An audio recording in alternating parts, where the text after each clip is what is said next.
মাথা ভাঙা ওবায়দুল কাদের কোথায়? কোথায় ওবায়দুল কাদের? বলে তার ছাত্রলীগই নাকি যথেষ্ট, আর বলে বিএনপি নাকি খুঁজে পাওয়া যায় না। বিএনপি তো আছে, তুমি কই মাথা ভাঙা ওবায়দুল কাদের? আর তার নেত্রী শেখ হাসিনা 2 দিন আগে বললো শেখ হাসিনা পালায় না, শেখ হাসিনা নাকি পালায় না। শেখ হাসিনা আপনি কোথায়? আমরা তো আগেই বলছি, এইখানে দাঁড়াই বলছি যে এমন সময় আসবে এই পুলিশ সহ যারা বিভিন্ন চাটুকার যারা ছিলেন তাদেরকে বলেছিলাম যে আল্লাহর রাস্তায় অত্যাচার নিপীড়ন বন্ধ করে আইনের শাসন আনেন, নাহলে একদিন শেখ হাসিনা হেলিকপ্টার দিয়ে ভারতে চলে যাবে, আপনাদেরকে নিয়ে যাবে না। কথাটা কি হাসা না মিশা? কথাটা হাসা। এই জন্যই বলে এখন আবার তাড়াতাড়ি তারা গণতন্ত্র চাইতেছে, নির্বাচন চাইতেছে, ক্ষমতায় আসতে চায়। আরে বিএনপির 15, 16, 17 বছর এই পুলিশ দিয়া র্যাব দিয়া ঠেঙ্গাইছে। আল্লাহর রাস্তায় একটু ধৈর্য ধরেন, আসেন দেশে আসেন। বেগম খালেদা জিয়ারে যে কারাগারে রাখছিলেন ওইটা আমরা ধুইয়া মুইসা ঠিক করে রাখছি। এই সরকারকে বলবো এই যে এইখানে যে কারাগার ছিল যেটা এখন জাদুঘর চলবে না, ওইখানেই হাসিনাকে ঢুকাইতে হবে।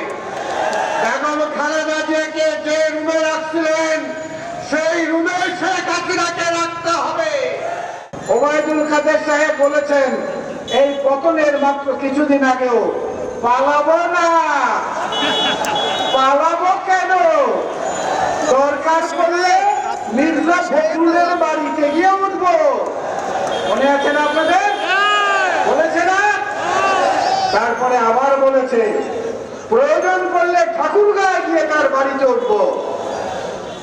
ওবায়দুল কাদের সাহেব কোথায় আছেন জানি না, মির্জা ফখরুল এখন ঠাকুরগাঁয়ে আছে।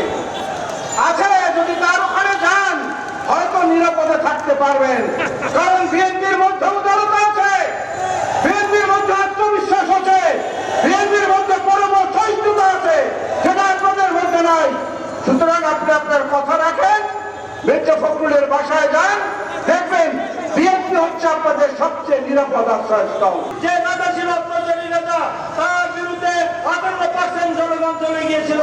সেখানে মানুষকে হত্যা করে নির্যাতন রাষ্ট্রের ক্ষমতা দখল করে রেখেছিল। একই অবস্থা সৃষ্টি করেছিল সেই খুনি হাসিনার সরকার।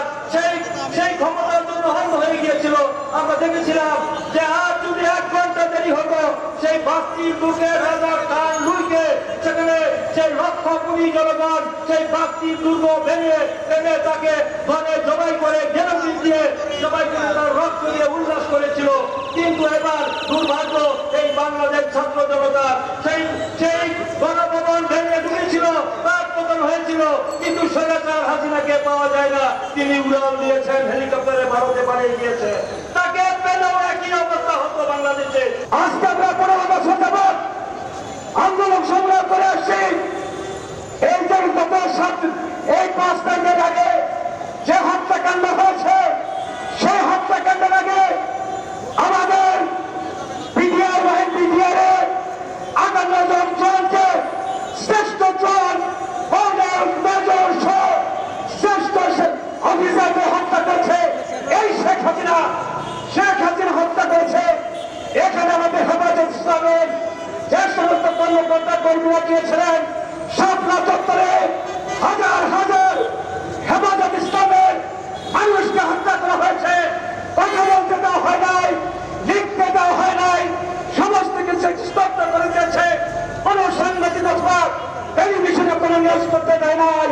কত বড় অত্যাচারী, কত বড় জঘন্য, কত হত্যাকারী পৃথিবীর ইতিহাসকে হার মানিয়ে সামনেছে। 15 বছরে আমাদের হাজার হাজার নেতা কর্মীকে গুম করেছে, হত্যা করেছে। বাংলাদেশের জনগণ একসময় স্লোগান দিত, নৌকা লাবু যান, নৌকা নিয়ে ভারত যান। ভারতে ঠিকই গেছে, হেলিকপ্টারে গেছে, সময় বেশি পায় নাই। সেই জন্য প্রিয় ভাইরা,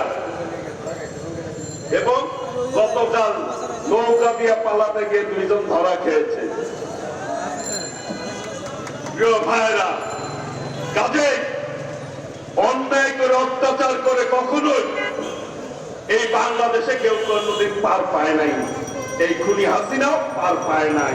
এটি প্রমাণ করে বিএনপির ভারপ্রাপ্ত চেয়ারম্যান দেশ নায়ক তারেক রহমান, আমাদের প্রিয় নেত্রী দেশ নেত্রী বেগম খালেদা জিয়ার নেতৃত্বে 15 আগস্ট ভোরবেলা যখন মেজর ডালিম রেডিওতে ঘোষণা করেন শেখ মুজিব সরকারকে উৎখাত করা হয়েছে, ঢাকার লক্ষ মানুষের জনতার ঢল নেমে আসলো।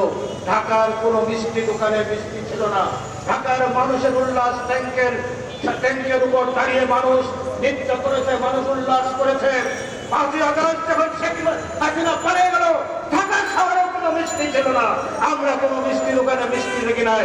মানুষ লক্ষ লক্ষ কোটি কোটি মানুষ রাস্তায় নেমে এসেছে, তারা আনন্দ উল্লাস করেছে এই ফ্যাসিস্ট হাসিনার পতনের মধ্য দিয়ে।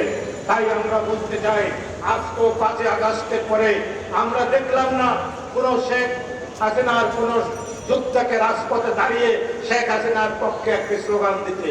15ই আগস্ট আমরা দেখি নাই ঢাকা শহরে বাংলাদেশে একজন আওয়ামী লীগের নেতা কর্মীকে লক্ষ্য করে শেখ হাসিনা বলেছিলেন, আমার বাবার লাশ সিঁড়িতে পড়ে রইল 2 দিন।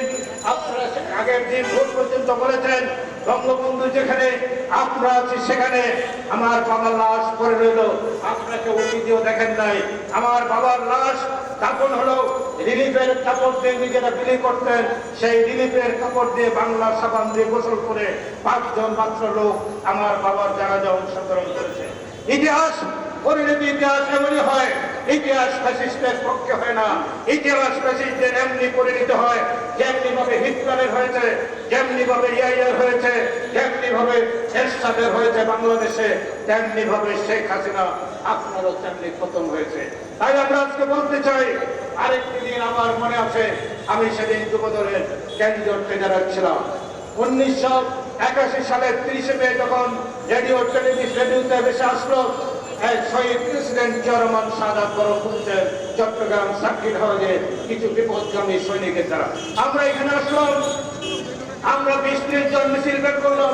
মিছিলের সাথে লক্ষ মানুষ ঢাকা শহরের শহীদ প্রেসিডেন্ট জিয়া রহমানের জানাজার সাথে সেই মিছিলে অংশগ্রহণ করলো। আর শহীদ প্রেসিডেন্ট জিয়া রহমানের লাশ যেদিন ঢাকা শহরে চট্টগ্রাম থেকে আসলো, ঢাকা শহর একটি জানাজার শহরে সমগ্র বিশ্বের মুসলমানরা 40টি দেশের মুসলমানদের দেশে সেদিন শোক পালিত হয়েছে। বাংলাদেশে শোক পালিত হয়েছে 40 দিন ব্যাপী, সারা বিশ্বে শোক পালিত হয়েছে। পৃথিবীর ইতিহাসে আজ পর্যন্ত 1450 বছর আগে ইসলাম ধর্ম প্রবর্তিত হয়েছে।